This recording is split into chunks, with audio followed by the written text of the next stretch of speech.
जो आपने कहा कि रिसोर्स की इसमें ज़रूरत नहीं होती, तो मेरा सवाल ये है कि वो रिसोर्सेज, आप किस रिसोर्सेज की बात कर रहे थे? मुझे तो ऐसा लगता है कि इन टर्म्स ऑफ मनी या ह्यूमन रिसोर्स तो रिसोर्सेज की बहुत ज़्यादा ज़रूरत होती है।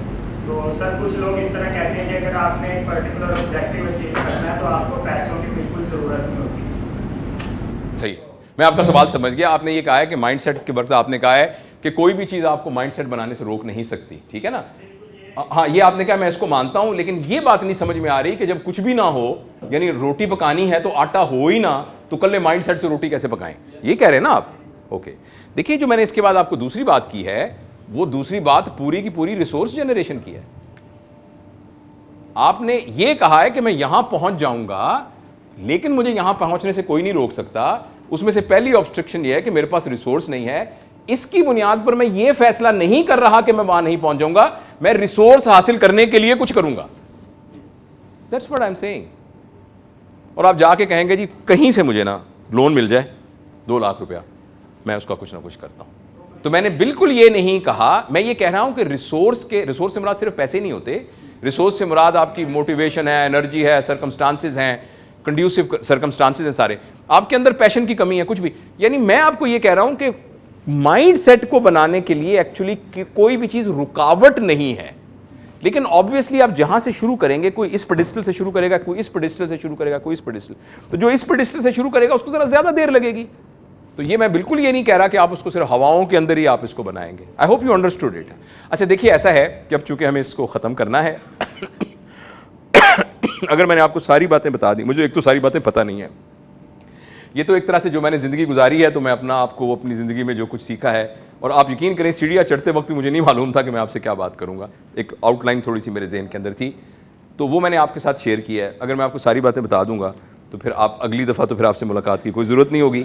और मेरा दिल चाह रहा है कि आपसे बहुत दफ़ा मुलाकात हो, क्योंकि आपके चेहरे बहुत ब्राइट हैं। और मैंने वो इनके टीम के साथ बात की थी, हमारे दोस्त हैं, थोड़ी देर पहले। तो इनको मैंने कहा था कि मैंने कुछ अरसे से ना ये फ़ैसला किया है, क्योंकि मैं ज़िंदगी का बेशतर हिस्सा गुजार चुका हूँ। आई एम 61 नाउ, और थोड़ा टाइम अब रह गया है। तो इस थोड़े टाइम में मुझे बहुत एहतियात करनी है। उनमें से एक एहतियात ये भी है कि मैंने झूठ नहीं बोलना, ठीक है ना, बग़ैर वजह के। तो मैं, और वजह भी हो तब भी नहीं। तो मैं आपको जो बात कह रहा हूँ, ये सिर्फ इसलिए नहीं कह रहा कि इस तरह की बातें की जाती हैं। और मैं इनके बच्चों को भी मैंने ये बात की थी कि आप सबके चेहरे बहुत ब्राइट हैं, और आप सारे के सारे ना पोटेंशियल से भरे हुए हैं, और आपको पता नहीं है कि आप क्या चीज़ है। और बस सिर्फ यह है कि अपने ऊपर एतबार करने की ज़रूरत है। और दूसरी एक बड़ी गुजारिश, मेरा बहुत एक ज़ाती मसला आपके साथ अड़ा हुआ है, वो ये है कि इस मुल्क का और इस प्लेनेट का मुस्तकबिल अगले 5 से 10 सालों में आपके हाथ में होगा।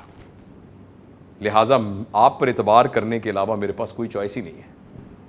और मैं आपसे ये अर्ज़ करना चाहता हूँ कि मेरी नस्ल ने, और मुझसे मुत्तसिल जो नस्ल थी, उसने बहुत गलतियाँ की हैं। उन्होंने इस माशरे का जो वो डायरेक्शन थी ना, उसको बहुत गलत तरीके से पोर्ट्रे किया है, जिसके नतीजे में माशरे में बिगाड़ है। मैं आपसे उस सिलसिले में माफ़ी का तलबगार हूँ अपनी पूरी नस्ल के बिहाफ के ऊपर। हमारे मुल्क में जो कुछ हो रहा है, इसकी ज़िम्मेदारी एक्चुअली मेरी और मुझसे पहले वाली नस्ल के ऊपर है। उन्होंने वो सही रोल मॉडल क्रिएट नहीं किए माशरे में, जिसकी वजह से माशरा ऐसा हुआ है। मैं आपसे ये गलती करता हूँ कि आप हमें किसी को रोल मॉडल ना बनाइएगा, आप खुद रोल मॉडल बनिएगा।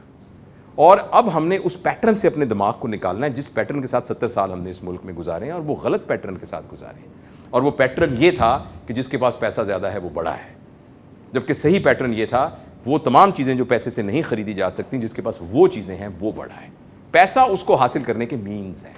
पैसे की कोई नफ़ी नहीं कर रहा, पैसे की कोई नफ़ी नहीं कर रहा, पैसे की कोई नफ़ी नहीं कर रहा। मैंने एक मिसाल अभी दी थी कि फ़र्ज़ करें आपके पास 3 लाख रुपया है, तो 3 लाख रुपए में स्नेक स्किन के जूते आते हैं, सांप की स्किन के बने हुए, इटली के बने हुए, तो आप वो जूते ले लें, पहन लें, मुझे कोई प्रॉब्लम नहीं है।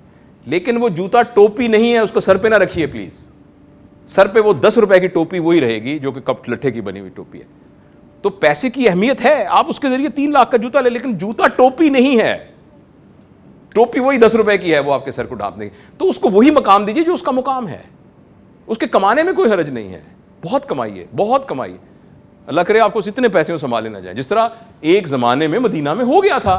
लोग ज़कात लिए फिर रहे थे, वो थे ज़कात लेने वाला, हम क्यों लें? वो ज़कात लेने वाला कोई नहीं था। तो ये माशरा क्रिएट करना है हमने। तो लिहाजा पैसे की कोई नफ़ी नहीं कर रहा, लेकिन पैसे को वही मकाम देना है जो पैसे का मकाम है। बहुत बहुत शुक्रिया, थैंक यू।